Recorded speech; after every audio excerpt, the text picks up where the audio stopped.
Hello there everyone, this is Miriam, holistic life coach and mind-body practitioner at Pain Outside the Box. And today I'm going to discuss a topic that might be on several people's minds, and that is the difference, if any, between TMS and neuroplastic pain, between the TMS method on the one hand and the pain reprocessing method on the other hand. Basically, it all started with Sarno, Dr. John Sarno, coining the term TMS, tension myositis syndrome, later revised to tension myoneural syndrome. And this term referred to psychosomatic symptoms that manifested themselves in the muscles and ligaments and nerves that were due to increased stressors, significant stress in a person's life, and repressed emotions. We hear a lot about repressed emotions when we hear about TMS, and significant trauma that a person had gone through, which kind of manifested itself in the body as psychosomatic symptoms, which can be any kind of symptoms. Okay. TMS is kind of the foundation, what started all of this, right? So neuroplastic pain, the term neuroplastic pain came about later on, and it's trending right now. And the term is used to emphasize the role of the brain when it comes to chronic psychosomatic pain. So both TMS and neuroplastic pain generally refer to chronic pain that is due to what's happening up here. Now, to try and keep things simple, Sarno's method focused on the element of repressed emotions as being the main driver of pain, especially the main cause of the pain's onset, of the beginning of pain. I find this to be very applicable in certain situations. So when people do not acknowledge certain negative emotions, it is more likely for them to experience these emotions, let's say, somatically in the body. So Sarno's theory was a little bit more Freudian, a little bit more Jungian, so it focused on repressed emotions. But he also mentioned several examples when a person had undergone significant stress, significant fears, okay? So TMS refers to pain that results initially from an increase, let's say, in fear and anxiety levels, because actually what repressed emotions cause is actually an increase in anxiety levels. So a part of us, our subconscious, still knows that there's something not okay going on, and so it creates anxiety, it can create symptoms, so there's so many things going on. Now, Sarno still acknowledges that when a person starts to fear the symptoms and the pain itself, another process starts off, the process of conditioning and the process of kind of learning how to generate the symptoms because of one's emotions towards the symptoms themselves. So basically, Sarno points to the element of fear. So when one is scared of the symptoms, even though the original stressor or the original repressed emotion, if any, has been resolved, if one is still scared of the symptoms themselves and starts to fear getting the symptom again, starts to fear getting flare-ups, starts to limit his activities to avoid pain. So when this person is living in fear, this contributes to the continuous generation of pain. And this is where neuroplasticity comes in. So although Sarno doesn't quite use this term, the process he described actually is neuroplasticity. So when you are actually afraid that your body is significantly damaged, when you react to your symptoms with fear, you are contributing to the fear-pain cycle, which is actually strengthening those neural connections in the brain related to the pain area. And this is why Dr. Sarno recommends that one, resolves all doubt in the TMS diagnosis and starts to believe that there is no physical damage and starts to resume all physical activities. So all of these recommendations are based on his knowledge that the way we react to the pain actually affects our pain levels and the outcomes in the future. Now, lately the term neuroplastic pain is being used as a kind of substitute to TMS. And I know some people are saying that the term TMS is getting a little bit outdated, and that neuroplastic pain is kind of more scientific. And I recognize that the term neuroplastic pain is kind of can become more acceptable in the future because it emphasizes the role of the brain's neuroplasticity in the generation of chronic pain. And neuroplastic pain is associated with pain reprocessing therapy, as recommended in Alan Gordon's book, The Way Out. And pain reprocessing therapy is basically teaching your brain that the painful sensations are actually safe, teaching yourself not to be scared of the pain, essentially. So essentially, it's still what Sarno recommended. For you not to be scared of the pain, to be more accepting towards the pain, to trust that there's nothing else that's wrong with you, it's only a neural process. Trust in the process and you will get better as those fear levels go down. You break the fear-pain cycle.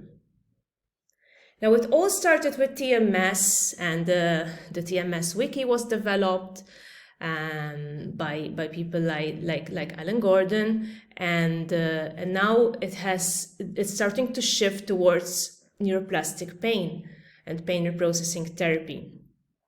In my personal opinion, pain reprocessing therapy, the concept of neuroplastic pain is not contradictory to the TMS approach. It's not in conflict with the TMS approach. In fact, Sarno's TMS approach has to be recognized as the basis of all of this. And I think the attempt in the community right now is to try and make Sarno's approach more acceptable, more scientific, and hence the focus on the brain's role, on the brain's neuroplasticity when it comes to chronic pain. So, what about repressed emotions? Because the main argument right now, the main question that people ask is, are repressed emotions really relevant, or is Sarno's idea outdated? I would say that in some people's cases, repressed emotions, yes, are relevant, especially when it comes to the onset of pain. So we are more likely to get pain when we are in self-denial, when we're going through something and we don't quite recognize how scary it is, how vulnerable it's making us feel, okay? So it can be anything. It can be a life change.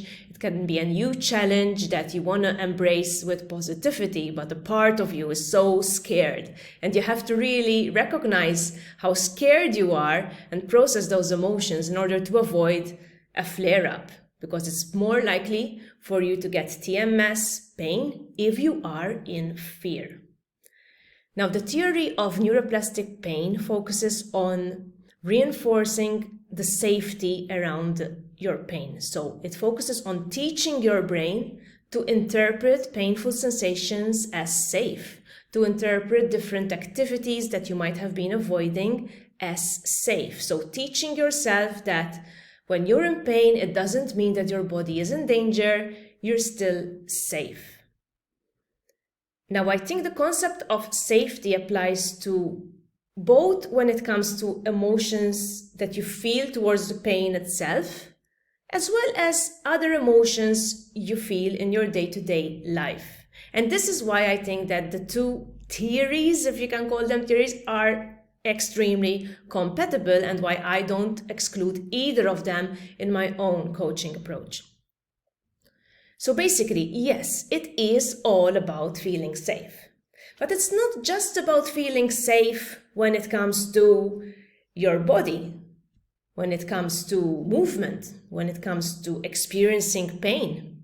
It's also about feeling safe in your everyday life. So let's say you are focusing on pain reprocessing therapy. You are doing somatic tracking exercises to teach yourself not to be afraid of pain. But there is still something in your personal life that's causing so much anxiety and so much fear that you don't feel safe. In that case, you might still get pain, or you might find that the pain reprocessing therapy won't work so well for you on its own because there is still something else in the background that's causing so much anxiety and contributing to your stress levels. And this is why I believe in a more holistic approach. Because what can happen is you can teach yourself not to be afraid of the symptoms, which is the approach behind pain reprocessing therapy, which is great because it's essential that you teach yourself not to be afraid of the symptoms if they're just neuroplastic. But what can happen if there's still something significant going on emotionally is that you start getting different symptoms in different locations in the body. And this is what Sarno refers to as the symptom imperative. So when something remains unresolved or you're still scared about something in your life, then what happens is your body tries to come up with a different symptom to distract you from what's going on emotionally, from your repressed emotions or partially repressed emotions. So this is why, everyone is different, because if your fear is mainly around your symptoms, if your personal life is quite okay, if you've had therapy, if you've resolved any past issues, or you feel that, you don't feel this intense anxiety around other issues in your life, then all you might need is the pain reprocessing techniques so that you can actually teach yourself that these painful sensations is just a way for your brain overreacting, interpreting danger when there is none. So this might be all you need. For some people, they still need additional help with emotions, with identifying those other emotions in their lives, be it repressed or not repressed, okay? Those fears that are contributing to the ongoing generation of symptoms. So this is basically the difference between TMS, the TMS approach, and the pain reprocessing therapy approach. The TMS approach first starts with getting you aware of those underlying emotions in your life, any life dissatisfaction you might have, any feelings that you've been repressing or suppressing and that have been contributing to your pain levels or that have led to your pain in the first place. Because just getting aware will increase your confidence that there is nothing else that's physically wrong. So that on its own will provide some additional relief once you see the link between your emotional landscape and what's happening to you physically. Once you see that link and you realize that your pain is actually emotional, neuroplastic, call it what you will, that can provide you with a lot of relief that there's nothing else that's really wrong with you and lower those fear levels already. Okay?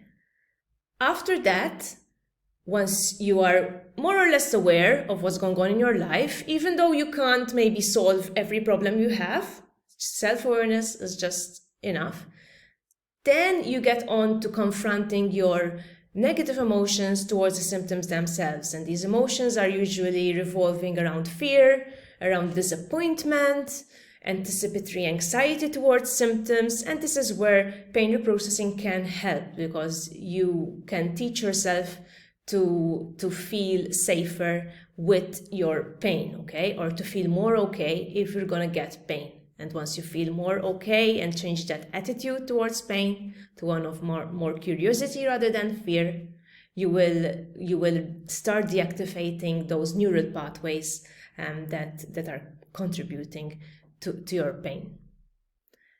Okay, so I don't want to overwhelm you here, but I just like to remind you that I don't think that that TMS and neuroplastic pain, exclude each other at all. In fact, the studies on neuroplastic pain, the same people who have studied neuroplastic pain and have started off with discovering TMS first normally. So these include Alan Gordon, Dr. Howard Schubiner, and I think the attempt right now is to make this approach a bit more acceptable with the general medical community, with the scientific community. I know that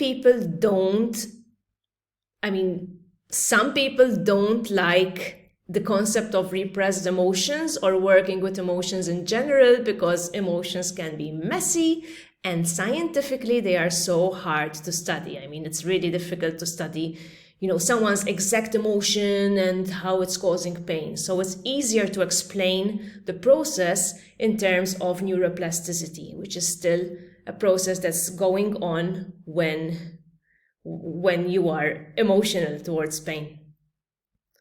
So whether you call it neuroplastic pain or TMS pain, you have to recognize that there is an emotion, usually an emotion of fear. You're feeling threatened about something. And the threat can be either the threat of the pain itself. You're scared you're going to get pain forever. You're scared that it's going to get so painful you're not going to cope. Or the threat of something else that's happening in your life that's really scaring you, worrying you, making you feel unfulfilled, dissatisfied, and so on. It could be that too. And everyone is different. For some people, neuroplastic pain starts with a health scare. They believe that they have a negative experience and they believe they're damaged forever, physically, or it starts with a really stressful time in one's life or another kind of scare, whether this scare or this fear is acknowledged or not, depending on how self-aware the person actually is.